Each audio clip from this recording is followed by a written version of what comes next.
মানুষের মতো হলেও তার আচার ব্যবহার সবই ছাগলের মতোই হয়। ও যা শালিও তাই বলেন কি? কারণ ও দুজনেই তো শালীন মেয়ে। মানে এই ঢ্যামনা বাচ্চাটা কি বলছে এ নিজে জানে? মা যদি রংবাজ হয় সন্তান চিটিংবাজ হবে। নমস্কার বন্ধুরা, কেমন আছো তোমরা সবাই? কিছুদিন ধরে ফেসবুকে দেখছি কীর্তনের নামে একটা বাচ্চা যা তা বকে যাচ্ছে। তাই ভাবলাম আজকে এই পোঁত পাকা বাচ্চাটাকে নিয়েই খেলা হোক। আসো খেলবো, খেলা হবে, খেলা হবে।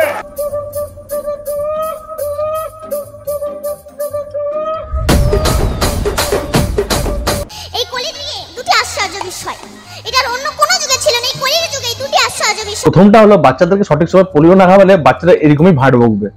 দ্বিতীয়টা হলো এই পোঁত পাকা বাচ্চাগুলোকে যেদিন সামনে পাবেন গালে দুটো ঠাসিয়ে চড় মারবেন। বউ ও যা শালিও। কৃষ্ণের বউ চাউমিন করে দিয়েছে, তাই বসে বসে খাচ্ছেন। আরে कहना क्या चाहते हो? কৃষ্ণের বউ নিরামিষ রোল করে দিয়েছে, তাই বসে বসে খাচ্ছেন। হ্যাঁ ঠিক বলেছিস, স্বর্গে তো তখন রোল চাউমিন পাওয়া যেত। দেবী দুর্গার সঙ্গে তখন যারা যুদ্ধে হেরে যেত তাদেরকে দিয়ে রোল চাউমিন বানানো হতো। এই যে আপনার ছেলেরা আপনাকে বৃদ্ধাশ্রমে রেখে দিয়ে আসছে, এটা কি শুধু সন্তানদের দোষ? না, বাবা মায়েদেরও দোষ আছে। আচ্ছা তাই নাকি? তা শুনি কি দোষ আছে? তুমি যখন গর্ভবতী ছিলে তখন ডাক্তার বলে দিয়েছে বেড রেস্ট, মানে বোঝেন তো বেড রেস্ট মানে? না রে কোচি, আমরা তো পড়াশোনা করিনি, তাই বেড রেস্ট কাকে বলে আমরা জানি না। আছেন এখন ভীষণ বড় এক টিভি দেখছেন আর কষা মাংস ছিঁড়ে ছিঁড়ে খাচ্ছেন, তো তোমার পেটে কি যন্ত্র জন্মাবে? এই মামুনি বলছে টিভি দেখতে দেখতে কষা মাংস খেলে তাকে বয়সকালে বৃদ্ধাশ্রমে যেতে হবে। না মানে তোমরা কোনো লজিক খুঁজে পেলে এই কথাটা? আমি তো ভাই কিছুই বুঝতে পারলাম না। কুকুর চেনেন তো? কুকুরও চেনেন না? না রে কোচি, এতদিন জানতাম না। তোকে দেখার পর একটা ধারণা পেয়েছি কুকুর কিরকম দেখতে হয়।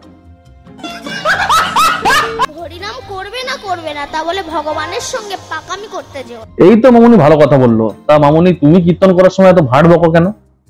গর্ভে সন্তান থাকা অবস্থায় মা যদি ফেসবুক ঘাটে, সন্তানও ফেসবুক ঘাটবে। মানে কিভাবে সম্ভব? যদি সিরিয়াল দেখে, সন্তানও সিরিয়াল দেখবে। তোমাদেরকে একটা কথা বলি বন্ধুরা, আমি যখন ক্লাস 8-এ পড়তাম তখন আমি জীবনের প্রথম ট্যাটু করেছিলাম। কি এই কথাটা কেন বললাম বুঝতে পারলে না তো?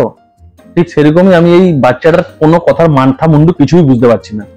মা যদি রংবাজ হয় সন্তান চিটিংবাজ হয়। সন্তান থাকা অবস্থায় মা যদি ফেসবুক ঘাটে, সন্তানও ফেসবুক ঘাটবে। কেউ বলবে এটা একটা বাচ্চা মেয়ে? না মানে এঁচড়ে পাকা বাচ্চারাও এর মতো এত পাকা হয় না।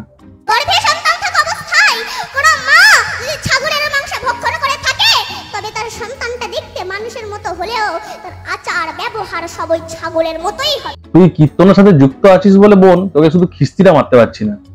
আমাদের এই গ্রামে কিছু চ্যাংড়া চেংড়ি শয়তান অসভ্য তারা ভগবানকে বিশ্বাস করে। আর মানুষও ভাই কেমন এইসব ভণ্ডামিগুলোকে প্রশ্রয় দিচ্ছে। ওই লোকগুলোকে যদি সামনে পেতাম না, সালাদেরকে চেলা কাঠ নিয়ে দৌড় করাতাম। জ্যোৎস্না পোকা জানেন মা? যার পেছনে আলো জ্বলে। জ্যোৎস্না পোকা? সেটা আবার কি? জ্যোৎস্না পোকা মনে মনে ভাবছে আমার পেছনের আলোয় জগৎ চলে, আমি জগৎকে আলো দান করি। জোনাকি পোকার পিছনে তো লাইটিং হয়, আর তোর পিছন তো পেকে লাল হয়ে গেছে।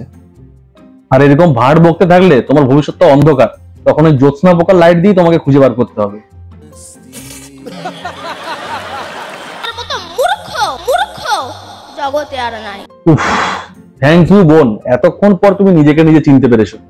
আমার মতো মূর্খ জগতে আর নাই। আর এই বাচ্চার বাবা মার কাছে আমার অনুরোধ, অনুগ্রহ করে নিজের বাচ্চার জীবনটা গাধার ড্যাশে ঢুকিয়ে দেবেন না।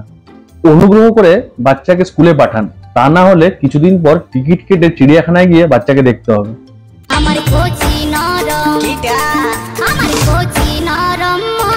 ঠিক আমার মতো এই বাচ্চাটাকে কষিয়ে দুটো দিতে কার কার ইচ্ছে করছে কমেন্টে অবশ্যই জানিও। আর এই বাচ্চার ভবিষ্যৎ জ্যোৎস্না পোকার আলোয় আলোকিত হোক এই কামনা করছি। এই বলে আজকের ভিডিও এখানেই শেষ করছি। দেখা হচ্ছে পরের কোনো ঝাঁকানাকা ভিডিও নিয়ে।